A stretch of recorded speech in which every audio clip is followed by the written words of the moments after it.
السلام عليكم ورحمة الله وبركاته. إن الحمد لله نحمده ونستعينه ونستغفره ونعوذ بالله من شرور أنفسنا ومن سيئات أعمالنا من يهده الله فلا مضل له ومن يضلل فلا هادي له وأشهد أن لا إله إلا الله وحده لا شريك له وأشهد أن محمدا عبده ورسوله. اللهم صل على محمد وعلى آل محمد كما صليت على إبراهيم وعلى آل إبراهيم إنك حميد مجيد. اللهم بارك على محمد وعلى آل محمد كما باركت على إبراهيم وعلى آل إبراهيم إنك حميد مجيد. أعوذ بالله من الشيطان الرجيم. بسم الله الرحمن الرحيم. وعباد الرحمن الذين يمشون على الأرض هونا وإذا خاطبهم الجاهلون قالوا سلاما والذین یبیتون لربهم سجدا وقیاما.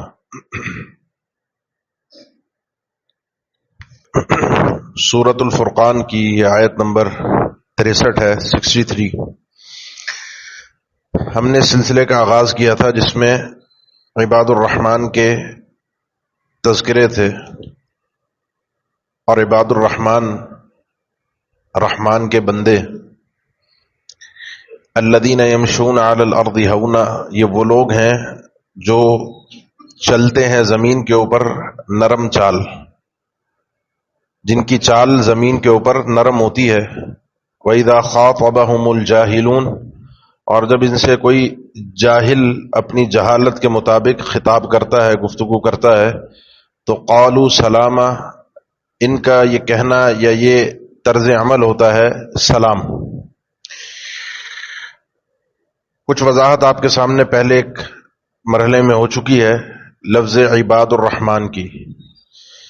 تو کیا میں اور آپ عباد الرحمن میں سے اپنا شمار کروانا چاہتے ہیں؟ کیا میں اور آپ حقیقت میں اس نسبت کو سچا ثابت کرنا چاہتے ہیں کہ عبد الرحمن یہ واقعی رحمان کا بندہ ہے؟ اگر اس نسبت کو سچا ثابت کرنا چاہتے ہیں تو یہ چیز انسان کے عمل سے ثابت ہوتی ہے، دعوے سے نہیں ہوتی. یہ نام رکھ لینے سے یا زبان سے یہ کہہ دینے سے کہ میں اللہ کا بندہ ہوں، یہ چیز ثابت نہیں ہو سکتی. اس چیز کو اگر ثابت کرنا ہے تو انسان اپنے عمل کے ذریعے سے اس چیز کا ثبوت دے کہ وہ واقعی رحمان کا بندہ ہے. یہ گفتگو ہماری ہو چکی تھی. اب یہ ہم صفات جب سنیں گے بیان میں، آگے بھی کئی نشستوں میں اس کو ہم ذکر کرتے رہیں گے، تو 4 چیزوں پر یہ رحمان کے بندے اپنے طرز عمل کو رکھتے ہیں. ان کا اپنی ذات میں، اپنے نفس میں، اپنے حوالے سے کیا طرز عمل ہے، ان کا لوگوں کے ساتھ کیسا طرز عمل ہے، ان کا اپنے رب کے ساتھ کیسا معاملہ ہے، اور یہ معاشرے میں کس طریقے سے کامیابی چاہتے ہیں اور معاشرے کو کس طریقے سے ترقی کی طرف لے جانا چاہتے ہیں، اور معاشرے کی ترقی کی بنیاد میں ان کا کیا کردار ہے. یہ 4 چیزیں ہیں. آج ہم 2 کو کوشش کریں گے کہ ذکر کر لیں جو پہلی آیت میں مذکور ہیں، کیونکہ لفظ عباد الرحمن کی وضاحت ہو چکی تھی. الذین یمشون علی الارض ہونا، رحمان کا حقیقی بندہ وہ ہے جو چلتا ہے، یمشون چلتا ہے، علی الارض زمین پر، ہونن ہین لین. یہ اللہ کے نبی صلی اللہ علیہ وسلم کے فرمان میں بھی یہ لفظ منقول ہے کہ حرم علی النار کل سہل ہین لین قریب من الناس. جہنم کی آگ حرام ہے ہر اس آدمی پر جو سہل ہو، ہین ہو اور لین ہو، آسان ہو اس کے ساتھ گفتگو کرنا، تعامل کرنا، بات چیت کرنا، اس سے کوئی بات منوانا، نرم مزاج کا ہے، اور ہر ایک سے بڑے طریقے سے عمدہ انداز میں گفتگو کرتا ہے اور لوگوں سے مل جل کر رہتا ہے، لوگوں کے کام آتا ہے. یہی مقصود ہے اس آیت میں، یمشون علی الارض ہونا، یہ لوگ زمین پر نرم چال چلتے ہیں. اس کے 4 معنی، 4 مفاہیم اہل علم نے ذکر کیے اس لفظ کے. ایک تو بالکل لفظ واضح ہے کہ زمین پر جو آپ کی اور میری چال حقیقی ہو، جو ہم قدم اٹھا کر رکھتے ہیں اور چلتے ہیں، وہ چال میری اور آپ کی نرم ہونی چاہیے. اور یہ نرم چال دو انتہاؤں کے بیچ میں ہے. دو انتہائیں ہیں. ایک ہے وہ چال جس میں انسان کی اکڑ، اس کا تکبر، اس کا غرور چھلکتا ہے، اور ایک وہ چال کہ جس میں انسان مریض، بیمار، لاغر، کمزور لگتا ہے. نہ انسان ایسی ڈھیلی چال چلے کہ وہ کمزور لگے، اور نہ وہ سخت چال ہو کہ اس کے چلنے کے انداز سے انسان کی اکڑ محسوس ہو، بلکہ درمیانی چال ہو. خود اللہ کے نبی صلی اللہ علیہ وسلم کی چال اہل علم صحابہ کرام نے جو ذکر کیے روایات میں، وہ ہے کہ ایسے گویا کہ کسی اوپر چڑھائی سے نیچے کی جانب آپ صلی اللہ علیہ وسلم اتر رہے ہوں. ذرا سی تیز بھی ہوتی تھی اور جھکی ہوئی چال بھی ہوتی تھی. تو یہ نرم چال سے مراد تکبرانہ چال کے خلاف ہے. اور ہر وہ چیز، دوسرا معنی اسی لیے اس کے اندر یہ داخل ہے کہ ہر وہ چیز جو انسان کو تکبر کی طرف لے کر جائے، عباد الرحمن اسے نہیں اپناتے. ہر وہ چیز جو ان کے انداز میں، اسلوب میں بڑا پن لے کر آئے، عباد الرحمن اس کو نہیں اپناتے. دوسرا معنی ہے، ایک تو ہے چال میں نرمی، اور ایک ہے انداز اور اسلوب پوری آپ کے اسٹائل میں کبر نہ ہونا، بڑا پن نہ ہونا. چال انسان کی نرم و قدم واقعتاً نرم اٹھائے، اور اپنے اس قدم اٹھانے میں انسان اپنے آپ کو بڑا نہ سمجھے، کیونکہ کبر کا مطلب یہ ہوتا ہے انسان کا اپنے آپ کو بڑا سمجھنا. اسی لیے اگر اس گھٹیا، اس ایسی صفت سے جو انسان کو واقعتاً جہنم تک پہنچانے والی ہے، وہ آدمی جنت میں داخل نہیں ہوگا جس کے دل میں ذرہ برابر بھی کبر ہو، ذرہ برابر بھی بڑا پن ہو، وہ آدمی جنت میں داخل نہیں ہوگا.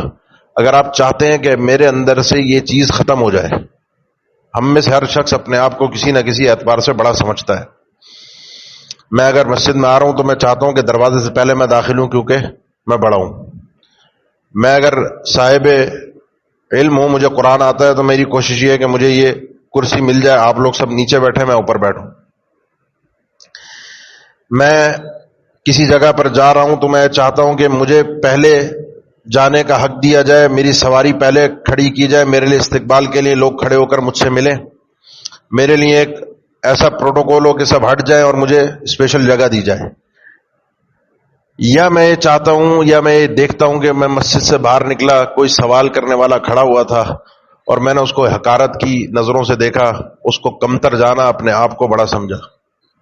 یہ سارے اسالیب، یہ سارے احساسات، یہ سارے شعور میرے اندر کبر پر دلالت کرتے ہیں کہ میں اپنے آپ کو بڑا سمجھتا ہوں. کبر کا معنی اپنے آپ کو بڑا سمجھنا، چاہے وہ آپ مال کی وجہ سے سمجھیں، چاہے وہ اپنے آپ کو آپ علم کی وجہ سے سمجھیں، چاہے کسی منصب آپ کے پاس رتبہ عہدہ ہے اس کی وجہ سے سمجھیں، کسی بھی وجہ سے انسان اپنے آپ کو بڑا سمجھتا ہے، یہ اس کے اندر کبر پایا جاتا ہے.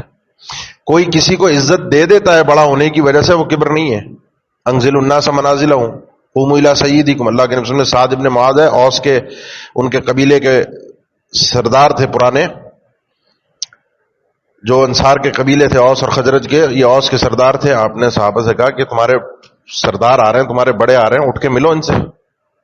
کسی کو عزت دینا، کسی کو مقام دینا، یہ کبر نہیں ہے کہ آپ اس کے اندر، آپ اس کو بڑا مان رہے ہیں تو آپ اس کے اندر تکبر پیدا کر رہے ہیں. یہ اس بندے کے اوپر ہے کہ جس کو عزت مل رہی ہے اور وہ اپنے آپ کو بڑا سمجھ رہا ہے. اسی لیے جب انسان کو پروٹوکول ملتا ہے، جب انسان کو عزت ملتی ہے، جب اس کے آگے پیچھے لوگ گھومتے ہیں نا، تو پھر وہاں سے انسان کے دل میں یہ بڑا پن پیدا ہوتا ہے. اسی لیے عامر ابن قیس رحمہ اللہ فرمایا کرتے تھے، اس چیز کا علاج کہ انسان اپنے اندر سے یہ بڑا پن نکال دے، اس چیز کا علاج 3 چیزوں میں ہے. انسان عموماً کوشش کرے ان تسلم علی من دونک، آپ سے جو شخص رتبے میں کسی بھی اعتبار سے کم ہے، مال و دولت میں کم ہے، علم کے اعتبار سے کم ہے، منصب کے اعتبار سے کم ہے، سواری کے اعتبار سے چھوٹا ہے، گھر کے اعتبار سے کم ہے، کسی بھی اعتبار سے، عمر کے اعتبار سے کم ہے، کوشش کریں اس کے پاس آگے بڑھ کر جا کے اس کو سلام کر لیا کریں. مسجد سے باہر نکلیں، آپ کو اگر کوئی سائل نظر آ رہا ہے، کوئی مانگنے والا کھڑا ہوا ہے، آپ نے اس کو کچھ دینا ہے یا نہیں دینا ہے بات کی بات ہے. اگر اپنے اندر سے اس گھٹیا پن کو ختم کرنا چاہتے ہیں، اس کو سلام کر لیجئے. اپنے گھر جا رہے ہیں، اپنے سے چھوٹوں کو، اپنے بیوی بچوں کو خود جا کے پہل کیجئے، سلام کیجئے. فون پہ بات کر رہے ہیں، اپنی گھر والی کو، بیوی کو، بچوں کو، کسی کو فون کیا ہے، فون کرتے کے ساتھ ہی اس کے سلام سے پہلے آپ سلام کیجئے. انتظار نہ کیجئے میں بڑا ہوں وہ مجھے سلام کرے گا.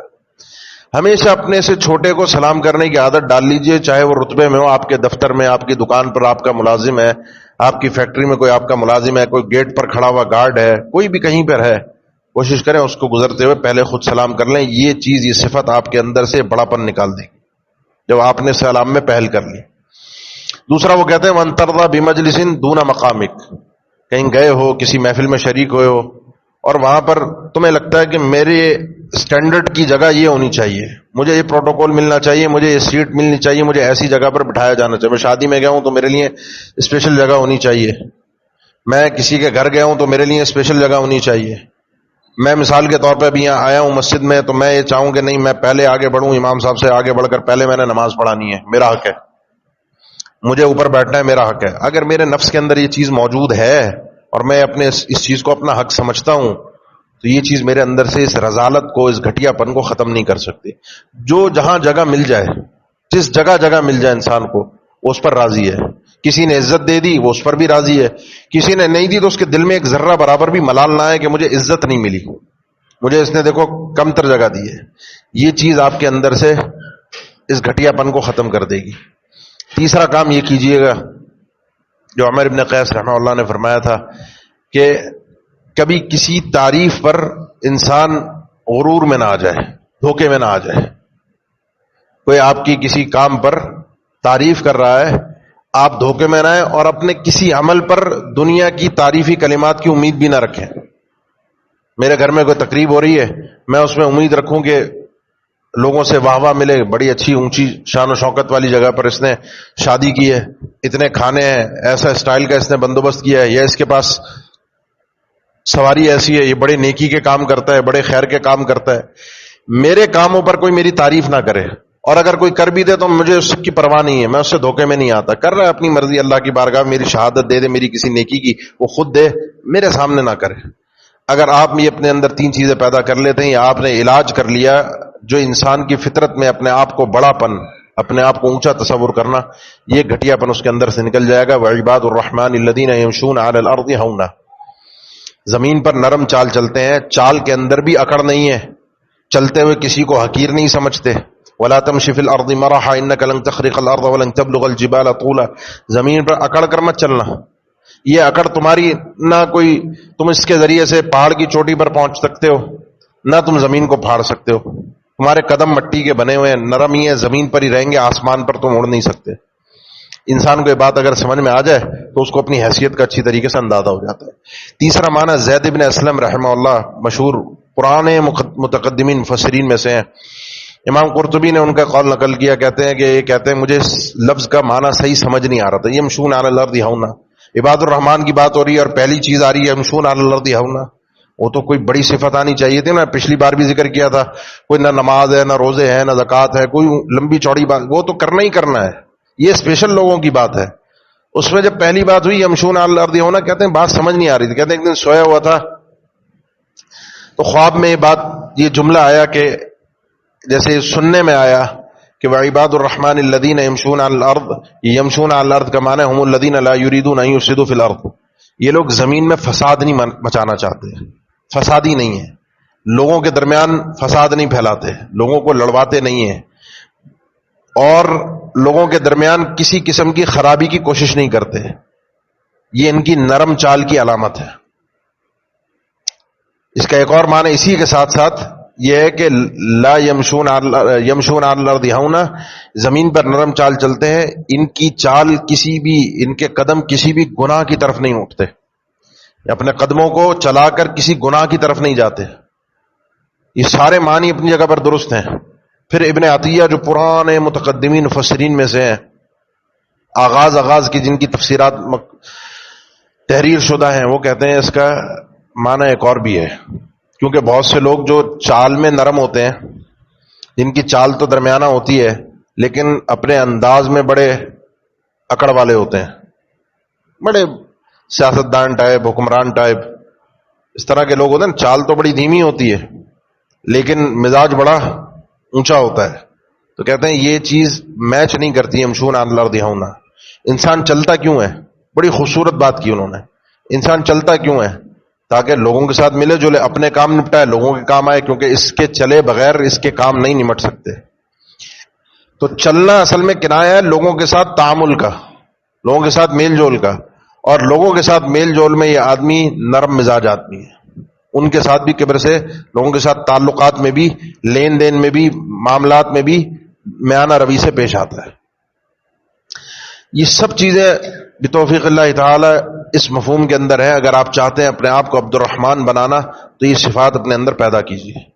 یہ جو عام طور پہ پریڈ ہوتی ہے، مارچ ہوتا ہے، یہ جو اسٹائلش ایک چال ہوتی ہے، زمین پر پیر پٹکے جاتے ہیں، یہ سب چیزیں اس کے اندر داخل ہیں. عباد الرحمن یہ حرکتیں نہیں کرتے، یہ اٹھ پٹانگ حرکتیں ایک مومن کا شیوا نہیں ہے.